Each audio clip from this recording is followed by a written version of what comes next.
है जो ये बच्चा इतनी घायल हालत में ये रिकॉर्ड कर रहा है। ये जानने के लिए हमें 3 महीने पहले का फ्लैशबैक देखना होगा। तो ये दिख रहे होंगे आपको, ये है चार्ली के पापा। ये दोनों बाप बेटा कम और दोस्त ज्यादा हैं और हमेशा बेसबॉल के बारे में ही डिस्कस करते रहते हैं। उस रात दोनों घर से बहुत दूर एक जंगल के बीच मजे से कैंपिंग कर रहे होते हैं। तो अचानक कोई आवाज को सुनकर वो बाहर निकलते हैं। देखते हैं कि आसमान को चीरकर रोशनी के कई टुकड़े धरती की ओर गिर रहे हैं। वो समझ नहीं पाते कि ये क्या चीज है, लेकिन देखने में बहुत ही खूबसूरत दिखता है। फिर सुबह होती है और दोनों वहां से घर की ओर निकलने लग जाते हैं। रास्ते में FM रेडियो पर बताते हैं, कल रात कई लोगों ने आसमान से चमकते हुए पत्थरों को गिरते हुए देखा था, लेकिन नासा का कहना है कि वो महज मेट्रोइड्स थे और धरती की सतह तक वो नहीं पहुंचे। बीच हवा में ही वो धुआं बन गए होंगे। इसलिए आम जनता से निवेदन है कि कोई इस बारे में चिंता ना करें। और अब पापा एक पेट्रोल स्टेशन पर गाड़ी रोक देते हैं। चार्ली कहता है कि पापा मुझे अपना मोबाइल दीजिए ना, एक बार मैं यहीं पर गेम खेल लूंगा। पापा उसको अपना मोबाइल देकर नीचे उतर जाते हैं। टैंक फिल करके वहां के स्टोर से कुछ चीजें खरीदने जाते हैं। यहाँ चार्ली गेम खेलते हुए सामने एक आदमी को देखता है जो अपनी गाड़ी में पेट्रोल भर रहा है। अब उसकी गाड़ी में एक हिरन भी होता है। शायद ये आदमी शिकारी है। वो चार्ली को बड़े अच्छे से घूरने भी लग जाता है। इतने में पापा आ जाते हैं और चार्ली के लिए उसका फेवरेट हॉट डॉग्स भी लेकर आते हैं। और जब वो निकल रहे होते हैं तो वो आदमी अब भी इनको ही देख रहा होता है। चार्ली और पापा घर पहुंचते हैं तो चार्ली सीधे जाकर अपनी माँ के गले लग जाता है और उन्होंने कैंप में जो सारी चीजें की होती है वो सब कुछ बताता है कि वहाँ पर मेट्रोइड्स बरसे थे। माँ, अगली बार आप भी चलना हमारे साथ। वो बहुत ही खुश होती है कि चार्ली ने कैंप में बहुत एंजॉय किया। फिर वो पापा से अकेले में पूछती है, क्या तुमने अभी तक चार्ली को सच नहीं बताया? पापा कहते हैं कि वो कितना खुश है, देखो ना, इस वक्त मैं कैसे बता सकता हूँ। असल में ये पापा है ना जो ये माँ से डाइवोर्स करने वाले हैं और दुविधा में पड़ गए हैं कि चार्ली को अब कैसे बताएं। उसी रात चार्ली अपने फ्रेंड डायलन से वीडियो कॉल में मिलता है, लेकिन तब डायलन की माँ उसको डांट देती है कि रात बहुत हो गई है बेटा, सो जा।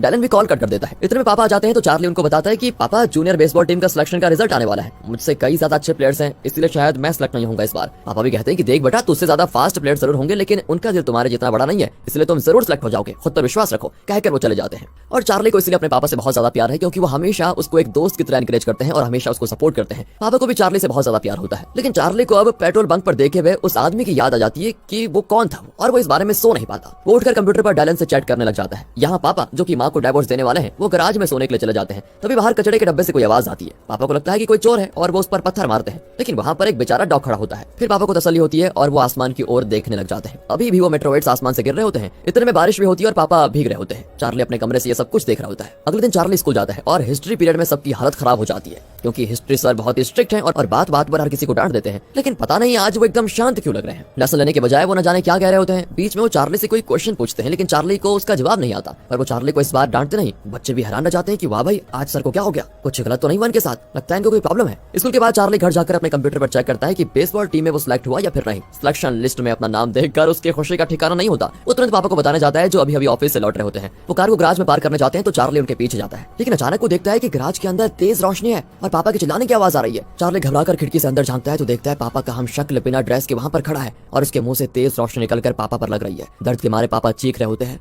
चार्ली घबराकर माँ को बताने जाता है, पर इतने में दरवाजा खोलकर पापा वहाँ पर आ जाते हैं। चार्ली भी चौंक कर खड़ा रहता है क्योंकि वो जानता है कि ये उसके पापा नहीं है, ये तो कोई और ही है। पर पापा चार्ली से कहते हैं कि अरे खड़े खड़े डिनर करोगे क्या, बैठ कर खाओ। चार्ली भी घबरा कर बैठ जाता है। फिर पापा माँ से कहते हैं कि चलो कहीं वेकेशन पे चलते हैं। अब ये सुनकर तो माँ भी हैरान हो जाती है कि ये आदमी तो मुझे डाइवोर्स देने वाला था, अब अचानक इसको क्या हो गया है जो वेकेशन पर जाने के लिए कह रहा है। वो कंफ्यूजन में खाना परोसकर चले जाती है। चार्ली डरा सहमा पापा को देख रहा होता है क्योंकि उसे तो पता है पापा के चेहरे के अंदर कुछ और रेंग रहा होता है जो उसकी स्किन में साफ दिखता है। लेकिन पापा कैजुअली कहते हैं कि हाँ बेटा, वो सॉस जरा इधर देना। चार्ली डर के मारे अपने कमरे में जाकर छिप जाता है, पर पापा उसके कमरे का दरवाजा नॉक करके कहते हैं कि तुम बिना खाए यहाँ क्यों आ गए, बाहर आओ और मुझसे बात करो। एक काम करते हैं दोस्तों, यहाँ से हम इस नकली पापा को एलियन पापा कहेंगे, है ना, मजा आ जाएगा। लेकिन अब उसकी किसी भी बात का चार्ली कोई जवाब नहीं देता। इतने में चार्ली की माँ जाती है और कहती है कि अगर उसे भूख नहीं है तो छोड़ दो ना, क्यों उसके पीछे पड़े हुए हो, सोने दो उसको। अब इस पर एलियन पापा भी चला जाता है। चार्ली चुपचाप अपने कमरे की खिड़की से बाहर चला जाता है। वो गराज के पास जाकर अंदर टॉर्च मारकर देखता है क्योंकि उसे लगता है कि घर में एलियन पापा है और असली पापा गराज में है, लेकिन उसे कुछ ठीक से दिखाई नहीं देता। यहाँ एलियन पापा किचन में माँ की मदद करने लग जाता है। माँ को उसका ऐसा करना बहुत अच्छा लगता है, पर वो नहीं जानती कि ये उसका पति नहीं है, एलियन है। इसी बीच एलियन पापा देख लेता है कि गराज के पास कोई टॉर्च मार रहा है। वो भी गराज की ओर जाता है, पर चार्ली भी उसको देख चुका था और गराज के पीछे छिप जाता है। अब एलियन पापा चार्ली की दिशा में आने लग जाता है और चार्ली घबराकर अपना टॉर्च कहीं और सेट करता है और दीवार टापकर सड़क की ओर कूद जाता है। फिर वो सीधे अपने फ्रेंड डायलन के घर पर जाता है, उसकी खिड़की पर पत्थर मारकर उसको जगा देता है। वो भी पूछता है, अबे इतनी रात को क्या कर रहा है यहाँ पर। चार्ली फिर उसको जल्दी से नीचे आने के लिए कह देता है और फिर दोनों सड़क पर खड़े बातें करने लग जाते हैं। इतने में इनका एक और दोस्त आता है जो जरा थोड़ा कड़क मिजाज का है। इसका नाम है बॉब। अब चार्ली अपने दोनों फ्रेंड्स को गराज में हुई सारी बातें बताता है, पर कहाँ उसके फ्रेंड्स विश्वास ही नहीं करते। कहते हैं ऐसा भी हो सकता है क्या कभी। चार्ली दावे के साथ कहता है कि यार मेरे घर में जो है ना वो मेरे पापा नहीं है, एलियन है कोई वो। इसी बीच डायलन की माँ बताती है कि चार्ली को लेने उसके पापा आए हैं बेटा। अब ये सुनकर तीनों घबरा जाते हैं। अब एलियन पापा चार्ली को लेकर घर जाता है। चार्ली बताता है मुझे लगा आप और माँ मुझे इतनी रात को अपने फ्रेंड से मिलने नहीं देंगे, इसलिए मुझे दीवार टॉप कराना पड़ा, सॉरी पापा। अब उसकी बात पर एलियन पापा को विश्वास हो जाता है, इसलिए वो चार्ली को कुछ नहीं करता। फिलहाल तो चार्ली बच जाता है, लेकिन उसकी समझ में ये नहीं आता कि वो करे क्या। वो इंटरनेट पर सर्च करता है तो उसमें कई लोगों ने अपने एक्सपीरियंसेस शेयर किए होते हैं। किसी को लगता है कि उसकी गर्लफ्रेंड का बिहेवियर एकदम से बदल गया है, किसी का पति अजीब हरकतें करने लग गया है, किसी की बीवी अलग कर रही है, किसी का कुछ। और ये सब उस दिन के बाद ही शुरू हुआ जब आसमान से मेट्रोइड्स गिरे थे। चार्ली समझ जाता है कि वो अकेला नहीं है जिसे एलियंस का एक्सपीरियंस हुआ है। इतने में घर का इंटरनेट कनेक्शन टूट जाता है और ये भी एलियन पापा का ही काम है। अब ये सोचकर चार्ली खिड़की से बाहर देखता है कि एलियन पापा के साथ उस एरिया के और भी कई एलियंस एक मीटिंग कर रहे होते हैं। ये सारे एलियंस किसी के पिता बने होते हैं, किसी की माँ बने होते हैं, किसी का कोई बने होते हैं। अचानक एलियन पापा ऊपर देखते हैं तो चार्ली घबराकर खिड़की से हट जाता है। अगले दिन वो माँ को बताने के लिए किचन में जाता है, लेकिन एलियन पापा तो ब्रेकफास्ट बना रहा होता है और कहता है मैंने तुम्हारे लिए एक स्पेशल ब्लूबेरी डिश बनाई है बेटा। चार्ली कहता है क्या आप नहीं जानते, मुझे ब्लूबेरी बिल्कुल पसंद नहीं है। अब एलियन पापा को जरा शक होने लग जाता है कि कहीं इसको सच पता तो नहीं चल गया। इतने में माँ ऑफिस के लिए रेडी होकर आती है तो चार्ली कहता है मुझे स्कूल ड्रॉप कर दो ना। पर माँ भी कहती है बेटा मुझे तो देर हो रही है, एक काम करो पापा के साथ चले जाना। अब अपना एलियन पापा भी कहता है हाँ मैं फ्री हूँ, मैं तुम्हें छोड़ दूंगा स्कूल। चार्ली धीरे से कहता है कि माँ प्लीज मुझे आपके साथ कुछ बात करनी है, मुझे अपने साथ लेकर चलो। माँ भी मान जाती है और उसे स्कूल लेकर जाती है। अब चार्ली माँ को बताता है माँ आपने देखा नहीं क्या पापा कितना अजीब बिहेव कर रहे हैं, क्या आपको वो नजर नहीं आ रहा। वो कहती है बेटा मेरे और पापा के बीच कुछ प्रॉब्लम्स हैं जो हम तुम्हें नहीं बता पा रहे। चार्ली कहता है मुझे सब पता है माँ, आप दोनों का डाइवोर्स होने वाला है, लेकिन वो मेरी प्रॉब्लम नहीं है माँ। असली प्रॉब्लम यह है कि अब जो हमारे साथ रह रहा है वो पापा नहीं कोई और है, वो एक एलियन है। अब देखो दोस्तों माँ को तो पता नहीं है, तो वो कहती है देख बेटा पहले हमारे बीच प्रॉब्लम थी, लेकिन कुछ दिन पहले से पापा बहुत बदल गए हैं, वो मेरा अच्छा ख्याल भी रखते हैं। अब तुम कोई और नई प्रॉब्लम खड़ी मत करो वरना हम दोनों फिर से अलग हो जाएंगे और तुम्हें कभी माँ बाप का प्यार अच्छे से नहीं मिल पाएगा। इस तरह वो चार्ली की किसी भी बात को नहीं सुनती और उसे स्कूल में ड्रॉप कर देती है। अब आगे दिखाते हैं तो उस दिन हिस्ट्री टीचर क्लास में नहीं आते। दरअसल वो स्कूल बिल्डिंग से नीचे कूदने वाले होते हैं, तभी वहाँ पर पुलिस भी आ जाती है और सिर्फ एक पुलिस ऑफिसर ऊपर जाता है और टीचर को समझाता है कि बच्चों के सामने आपका ऐसा करना ठीक नहीं है। टीचर कहते हैं मुझे भी कोई और रास्ता नजर नहीं आता सर, कुछ दिनों से मेरी पत्नी एकदम से बदल गई है, वो मेरी वाइफ नहीं पता नहीं कोई और ही है, और उसका शरीर वो तो एक ह्यूमन की तरह लगता ही नहीं। मतलब कि दोस्तों इनकी वाइफ की जगह भी एक एलियन ने ले ली है, जिस वजह से टीचर बड़े तनाव में है और अब तनाव हद पार कर चुका है। पर पुलिस ऑफिसर उसको समझाता है कि देखिए आपकी जो भी प्रॉब्लम है ठीक हो जाएंगी, आप चुपचाप नीचे उतर जाइए। अब टीचर अपना मन बनाकर नीचे उतरने जाते हैं तो पुलिस ऑफिसर कहता है नीचे मतलब मेरी तरफ नहीं, बिल्डिंग से बाहर उतर जाओ मतलब कूद जाओ। और टीचर समझ जाता है कि पुलिस ऑफिसर भी बदल चुका है, यानी ये भी एलियन है और ये जगह एलियन से पूरी घिरी हुई है। ये रियलाइज करके टीचर नीचे कूद पड़ता है। फिर टीचर के मरने से प्रिंसिपल स्कूल में छुट्टी अनाउंस करता है। उसके चेहरे के अंदर भी कुछ रेंगरा होता है, मतलब प्रिंसिपल के रूप में भी एक एलियन ही है। वो बताता है कि सारे बच्चे स्कूल में ही रहें जब तक कि उनके पेरेंट्स उनको लेने नहीं आ जाते। एंड चार्ली जानता है कि उसे पिकअप करने एलियन पापा ही आएंगे और तब घर पर कोई नहीं होगा, इसीलिए वो एक प्लान बनाता है और एलियन पापा के आने से पहले ही वो घर चला जाता है। यहाँ एलियन पापा स्कूल में आकर चार्ली के लिए वेट करता है तो वहाँ चार्ली घर पहुंचकर गराज का ताला तोड़कर अंदर चला जाता है। उसे यकीन है कि उसके असली पापा गराज के अंदर है। वहाँ एक कचड़े के डब्बे में चार्ली को उसके पापा का पूरा स्किन मिलता है, जैसे किसी ने पापा की पूरी खाल निकाल कर वहाँ पर रख दी थी। चार्ली पूरा चौंक जाता है। इसी बीच एलियन पापा भी आ जाता है और कहता है अब तुम्हें पता चली गया है तो चलो बेसबॉल खेलते खेलते मैं तुम्हें और भी सारी चीजें बता देता हूँ। कहकर वो चार्ली को ग्राउंड में लेकर जाता है, उसके साथ खेलता भी है। चार्ली कहता है तुम मेरे पापा नहीं हो, तुम एलियन हो और पृथ्वी पर कब्जा करना चाहते हो। अब एलियन पापा उसको समझाता है कि बेटा अगर हम पृथ्वी पर कब्जा कर रहे हैं तो सदियों से जो इंसानों ने पृथ्वी का किया है उसे तुम क्या कहोगे। ये पृथ्वी सिर्फ इंसान की नहीं सारे जीव जंतुओं की है, पर तुम लोगों ने इसे अपने बाप की जागीर समझा और दूसरे जीवों को चैन से नहीं रहने दिया। अगर तुम्हें भूख लगती है तो तुम जानवरों को मारकर खाते हो, राइट? तो क्या वो बुरी बात है? नहीं ना। तुम लोग अपनी जरूरत के लिए दूसरे पशु पक्षियों को अपना शिकार बनाते हो क्योंकि तुम लोग उनसे ज्यादा ताकतवर हो। वैसे ही अब हम लोग तुम इंसानों से ज्यादा ताकतवर हैं, इसलिए तुम्हारी जगह हम लेने आ रहे हैं। धीरे धीरे हर इंसान की जगह एक एलियन ही लेगा और पृथ्वी पर हमारा राज होगा, इसमें बुरा क्या है? और ये कहकर बॉल को जोर से मारता है जो चार्ली को लग जाती है। चार्ली गुस्से में एक रेस्टोरेंट के अंदर भाग खड़ा होता है। वहाँ एक पुलिस ऑफिसर को वो सारी बात बताता है।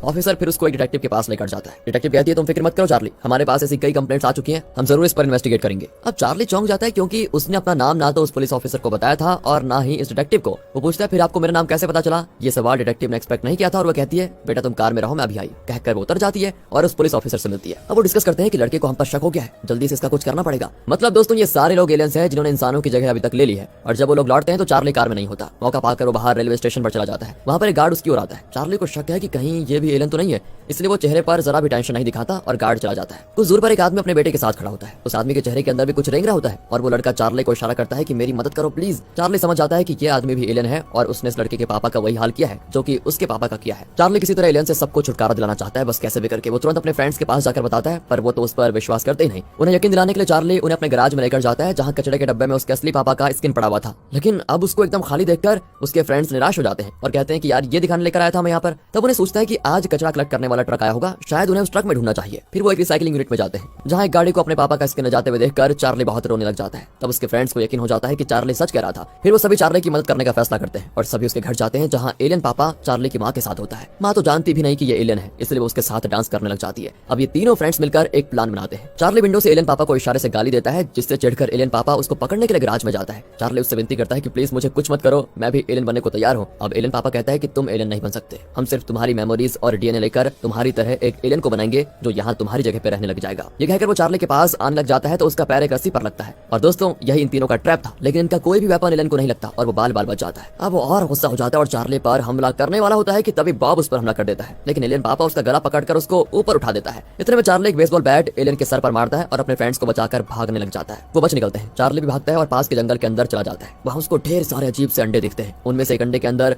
हूबहू चार्ली का ही रूप होता है और दूसरे में उसकी माँ का रूप होता है। अब चार्ली की हालत और खराब हो जाती है। तब एलियन पापा कहता है कि उस अंडे में जो है वही हमारा चार्ली है। तुम्हें मारकर मैं तुम्हारी मेमोरीज और डीएनए उस एलियन चार्ली में ट्रांसफर कर दूंगा और तुम अपने पापा की तरह महज चमड़ी बनकर कचरे में फेंक दे जाओगे। चार्ली रोते हुए पूछता है कि तुम लोग हमारे साथ ऐसा कर क्यों रहो। एलियन पापा कहता है कि क्या कभी भेड़ बकरी या मुर्गियों से पूछा है तुम लोगों ने, क्यों मारते हो उन लोगों के? तुम नहीं पूछा ना तुमने कभी, तुम्हें तो मजा आता है ना? वैसे ही अब तुम्हें भी ये सारे सवाल करने का कोई हक नहीं है कि हम तुम्हारे साथ ये क्यों कर रहे हैं। हमें सिर्फ तुम इंसानों का डीएनए चाहिए जिससे हम इंसानों जैसे एलियंस को बनाएंगे और पृथ्वी पर राज करेंगे। अब वो चार्ली की मेमोरीज लेने की कोशिश करता है, लेकिन ऐन वक्त पर उसके फ्रेंड्स कार लेकर आ जाते हैं और एलियन पापा पर चढ़ा देते हैं। वो स्पॉट पर ही मर जाता है, लेकिन मरे हुए एलियन पापा के चेहरे के अंदर भी कुछ रेंग रहा होता है और वो उसके मुंह से बाहर निकल जाता है। वो दोस्तों एक बड़ा कीड़ा होता है जो कि इनकी तरफ बढ़ने लग जाता है। ये लोग बहुत ज्यादा डर भी जाते हैं और तब डायलन अपने शूज के नीचे से उसको कुचल देता है। फिर वो मिलकर वहां पड़े सारे अंडों पर पेट्रोल डालकर जला देते हैं। चार्ली घर आता है तो उसके शरीर पर घाव देखकर उसकी माँ पूछती है कि अरे बेटा ये क्या हुआ और तुम्हें ढूंढते हुए पापा आए थे, वो कहाँ हैं? चार्ली माँ को एलियंस के बारे में सारी बातें बताता है और तब जाकर माँ समझ पाती है कि अचानक से पापा का स्वभाव इतना क्यों बदल गया और अब इनको किसी भी तरह एलियंस को पृथ्वी पर कब्जा करने से रोकना होगा। ये सोचकर चार्ली सोशल मीडिया में अपलोड करने के लिए एक वीडियो रिकॉर्ड करता है। वो कहता है कि हर तरफ एलियंस फैलने लगे, जिसे हम सब मेट्रोइड्स मान रहे थे, असल में वो मेट्रोइड्स नहीं बल्कि एलियंस के कीड़े हैं जो इंसान के डीएनए के बारे में अच्छी तरह जानते हैं। वो हमारे डीएनए को लेकर एक अंडे के अंदर जाते हैं और हमारी तरह बन जाते हैं। हमारी मेमोरीज उनके अंदर चली जाती है और सिर्फ हमारी चमड़ी ही बचती है। इस तरह करके सारे एलियंस पृथ्वी पर राज करना चाह रहे हैं